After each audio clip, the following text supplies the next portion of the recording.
¿Qué tal? Muy buenos días, estudiantes del Colegio Miguel Grau. Bienvenido al curso de Historia del Perú con su profesor Richard Javier Mendoza. Hoy vamos a hablar el segundo tema del mes de agosto, que corresponde la organización social del virreinato, parte 2, la República de Indios, esclavos y castas. ¿Ya? Y castas. No se olviden que la semana pasada hemos hablado sobre la República Españoles, ¿no? En la República Españoles hemos hablado sobre su característica, ¿no? Y lo principal, ¿no? En qué consistía esta República Española, que estaba en todo, lo que eran los chapetones y los criollos, ¿no? Recordemos que los chapetones eran pobladores que habían nacido en España. A cambio, los criollos eran los hijos de los españoles nacidos en América. ¿Ya? En América. Eso hemos hablado la semana pasada, la República de Españoles, ¿no? De la República de los Españoles. Hoy nos vamos a centrar de la República de los Indios, esclavos y castas. ¿Ya? Ese es el segundo tema del mes de agosto, por favor. Después del tema va a haber una práctica virtual que va a estar en Cubicol. Entonces empecemos el tema de hoy. ¿En qué consiste la República de Indios, esclavos y castas? ¿Ya? Más que nada en este nuevo mundo, ¿no? El nuevo continente que fue descubierto por Cristóbal Colón en el año 1492, ¿no? Se va a formar lo que es el Virreinato del Perú más adelante, ¿no? Y va a estar compuesto por los indígenas, más que nada, ya que ellos eran lo mayoritario, eran los que más estaban, eran los más habitantes de América del Sur. ¿Ya? Los indígenas son fueron un grupo, ¿no? Un grupo de personas, ¿no? De escasa nivel social, ¿ya? Ellos conformaban la escala social, ya que estaban situados inmediatamente después de la República de Españoles. Primero estaban las Repúblicas Españoles, ¿no? Tanto los chapetones peninsulares, los criollos, luego están los indios y por último los negros y mulatos. ¿Ya? ¿Qué más? Esta República de Indios se dividía en dos, ¿no? Se dividía en dos, existían también jerarquías, diferencias de clase. En este grupo tenemos indios nobles y los indios del común. Vamos a entrar en los indios nobles. ¿Quiénes eran los indios nobles? Podemos hacer una distinción en este grupo, por ejemplo, ¿no? ¿Quiénes eran los nobles indígenas? ¿A quiénes se le llamaba noble indígena? ¿O quiénes pertenecían a este grupo, a esta clase social? La nobleza indígena está compuesto por los descendientes de las panacas incas, de cada uno de los grandes gobernantes de la época del Tahuantinsuyo. Estaban ¿no? liberados del tributo. Ellos no pagaban tributo, ojo. La nobleza no pagaba tributo. ¿Ya? Además, ¿no? Ni los servicios personales. Ellos no podían ser entregados en encomiendas. También tenían el derecho a tener propiedades, ¿no? Y tierras. Conformaban una aristocracia de sangre india, ¿no? Que les permitía llevar a continuación de su apellido y el apelativo de Inga o Inca.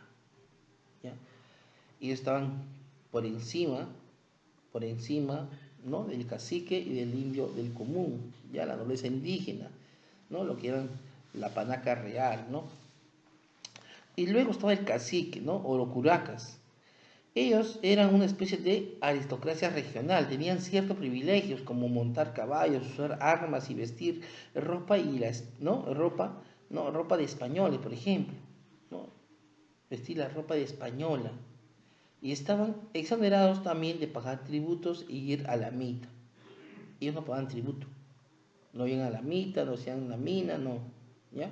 Además, estos caciques o curacas recibían una educación especial de los colegios de los caciques, como el Colegio de Príncipe o del Francisco de Borja, ¿no? Que queda en Cusco, ¿no? Entonces tenemos a Tupac Amaru II, que fue un cacique y, ¿no? Que tuvo el privilegio de estudiar, saber escribir y leer. Los caciques, el labor principal era muy importante, pues eran los funcionarios que se desempeñaban como nexos entre la población andina y la administración colonial. ¿Ya? De ahí seguimos lo que es los indios del común que están por debajo de la nobleza, por debajo de los caciques. ¿Ya?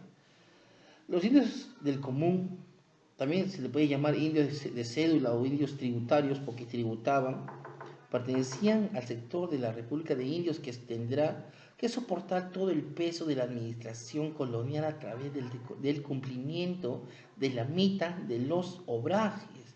Estos indios del común eran lo que más sufrieron, eran lo que más padecieron en esta época virreinal.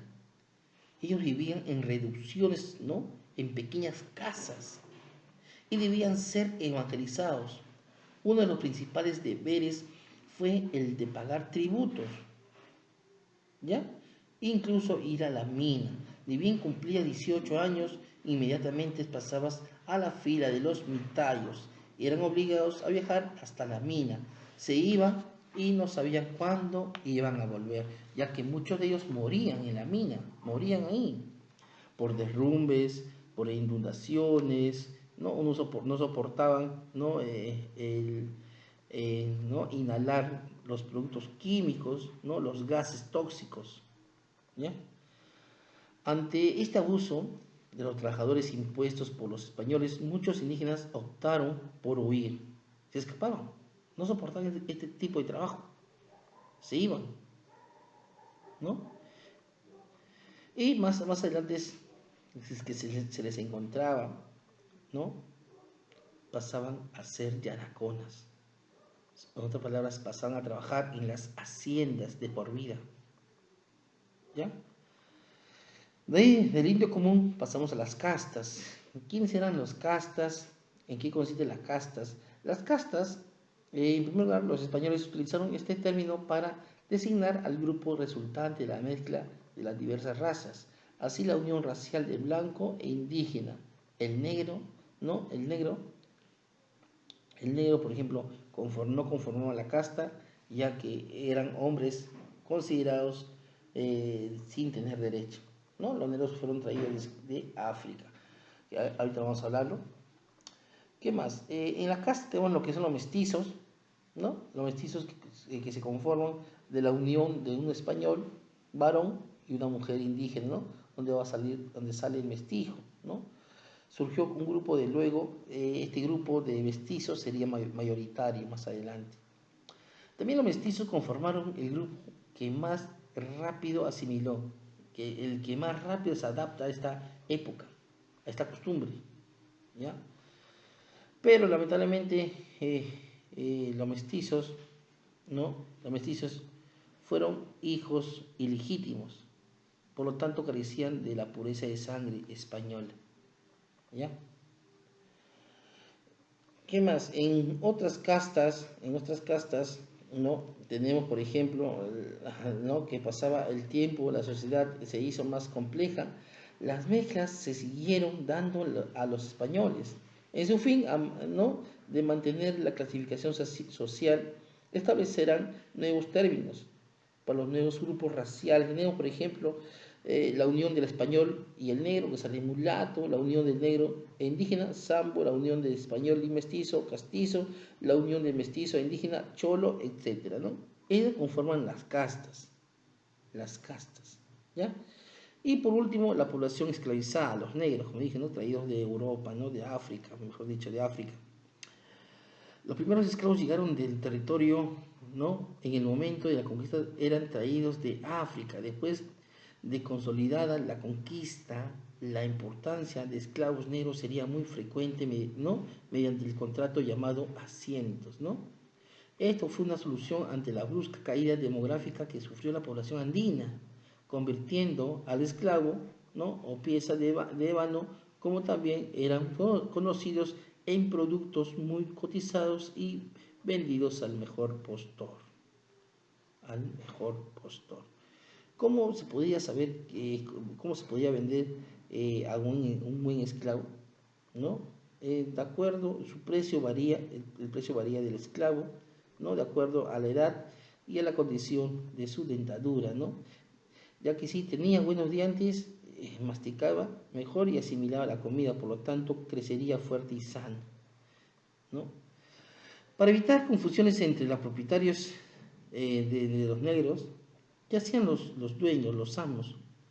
los marcaba con la carimba. ¿Qué es la carimba? Es un hierro caliente al rojo vivo, ¿no? Con las iniciales de su dueño, ¿no?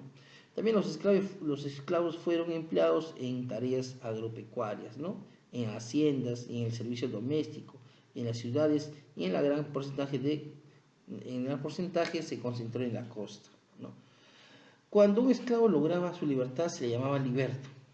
Según su estadía en América se hicieron algunas distinciones. También los bozales, esclavos recién llegados de África. ¿Ya? Los ladinos tienen más de un año en América. Ya los ladinos, por ejemplo, hablaban español. Ya dominaban el español los ladinos. Hubo un esclavo que decidía huir de las haciendas. A estos se les conocía con el nombre de cimarrones. Y al pueblo donde habitaban los cimarrones se le llamó Palenque. Palenque, ¿no? Para reforzar, ¿quiénes pertenecían a la República de Indios? ¿No? Ya dijimos que los indios de comunidad de Anaconas e indios no forasteros. ¿Quiénes eran los curacas? Los curacas eran nobles regionales del imperio inca, los cuales se convirtieron en caciques durante la colonia, ¿no? Y quienes eran considerados los indios nobles eran los descendientes de los incas y de los curacas. Ellos no pagaban tributo ni iban a la mina, tenían derecho. Ellos lo que menos padecían, ¿no? El que más padeció fue el indígena, ¿no? La gente más humilde. Ellos sí padecieron, ¿ya? Porque se les quitaba sus terrenos, se les quitaba todo, ¿no? Y se les obligaba a trabajar. Bueno, jóvenes, esto fue un breve introducción y resumen al tema de hoy la noche. El tema de hoy va a estar con más imágenes, más preparado, ya que solamente es una introducción nada más. Te espero hoy en la clase de Cubicol, ¿no? En vivo. También vamos a desarrollar lo que es el libro en vivo, ¿ya? Nos estamos viendo. Dios te bendiga un montón. Cuídate, un abrazo fuerte.